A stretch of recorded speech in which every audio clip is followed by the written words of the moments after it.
Idukki bison വാലിക്ക് സമീപം gap road bison Valley റൂട്ടിൽ scooter മറിഞ്ഞുണ്ടായ അപകടത്തിൽ യുവാവ് മരിച്ചു. മലപ്പുറം ചങ്ങരംകുളം സ്വദേശി റാഷിദാണ് മരണപ്പെട്ടത്. മറ്റൊരാൾക്ക് അപകടത്തിൽ പരിക്ക് സംഭവിച്ചു. വിനോദയാത്രയ്ക്കായാണ് റാഷിദ് ഇറങ്ങുന്ന 6 അംഗ സംഘം ഗ്യാപ്പ് റോഡിലെത്തിയത്.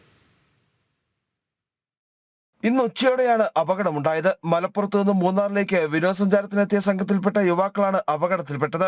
ഇന്നലെ 3 ഇരുചക്ര വാഹനങ്ങളിലായി 6 പേരാണ് മലപ്പുറത്ത് നിന്ന് മൂന്നാറിലെത്തിയത്. ആനിയിറങ്കൽ അണക്കെട്ട് ഉൾപ്പെടെയുള്ള പ്രദേശങ്ങൾ സന്ദർശിച്ച ശേഷം തിരികെ മടങ്ങുന്നതിനിടെ ഗ്യാപ്പ് റോഡ് ബൈസൺ വാലി റോഡിൽ വെച്ച് റഷീദും ഒപ്പമുണ്ടായിരുന്ന ആളും സഞ്ചരിച്ചിരുന്ന സ്കൂട്ടർ അപകടത്തിൽപ്പെടുകയായിരുന്നു. കുത്തിറക്കത്തിൽ വെച്ച് നിയന്ത്രണം നഷ്ടപ്പെട്ട സ്കൂട്ടർ റോഡരികിലെ ഏലത്തോട്ടത്തിലേക്ക് പതിച്ചു.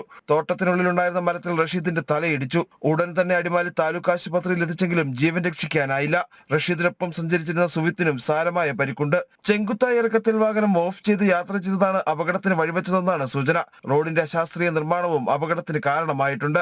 നിരന്തരം അപകടം നടക്കുന്ന ഒരു മേഖല കൂടിയാണിവിടം. മരിച്ച റഷീദിന്റെ മൃതദേഹം പോസ്റ്റ്മോർട്ടം നടപടികൾക്ക് ശേഷം ബന്ധുക്കൾക്ക് വിട്ടു നൽകും. ജനം, ഇടുക്കി.